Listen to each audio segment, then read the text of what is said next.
సింగరేణి కార్మికుల సమస్యలను పరిష్కరించడానికి నిర్మాణాత్మక నిర్ణయాలు తీసుకోవడానికి ఈ నెల 22న ఆదివారం రోజు జరగనున్న ఏఐటీయూసీ జనరల్ బాడీ సమావేశాన్ని విజయవంతం చేయాలని ఏఐటీయూసీ కేంద్ర కార్యదర్శి కె స్వామి కార్యకర్తలకు పిలుపునిచ్చారు.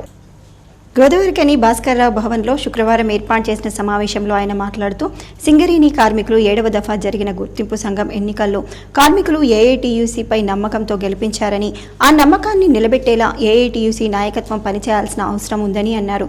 ఇప్పటికే ఏఐటీయూసీ నాయకత్వం ఎన్నికల్లో ఇచ్చిన హామీలను ప్రాధాన్యతా పరంగా స్ట్రక్చర్ మీటింగ్లలో యాజమాన్యం ముందు ఉంచి పరిష్కారం దిశగా ఏఐటీయూసీ కృషి చేస్తుందని తెలిపారు.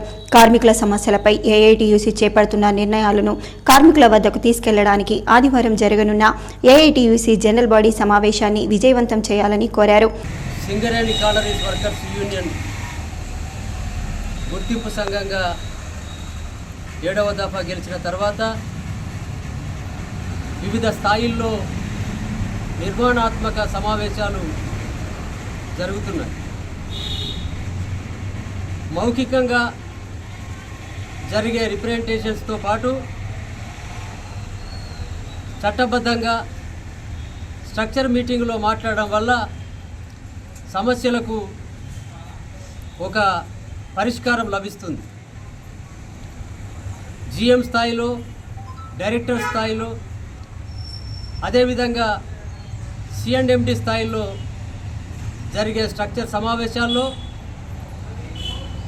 స్థానికంగా ఉన్న సమస్యలతో పాటు కార్పొరేట్ స్థాయిలో కూడా పరిష్కరించవలసిన సమస్యల్ని ఏఐటీయూసీ మేనేజ్మెంట్ దృష్టికి తీసుకుపోతున్నది.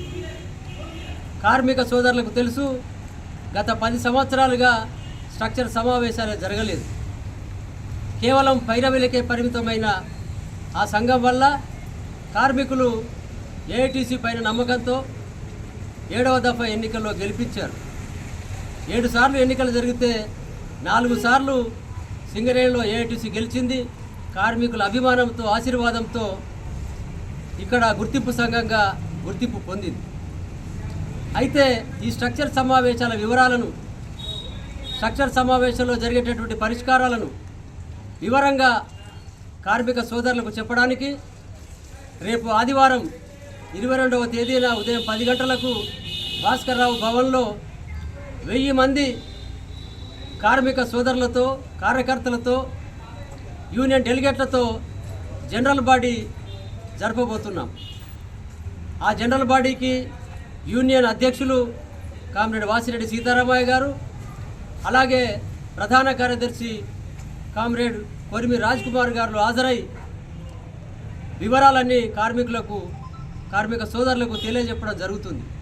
ఈ సమావేశంలో ఏఐటీయూసీ ఆర్జీవన్ బ్రాంచ్ కార్యదర్శి ఆర్ఎల్లి పోష, నాయకులు మల్లయ్య, కనకయ్య, గోసిక మోహన్, రమేష్, జైపాల్ రెడ్డి, శ్రీనివాస్, నరేష్, నవీన్, చక్రపాణి, సాయన్న తదితరులు పాల్గొన్నారు.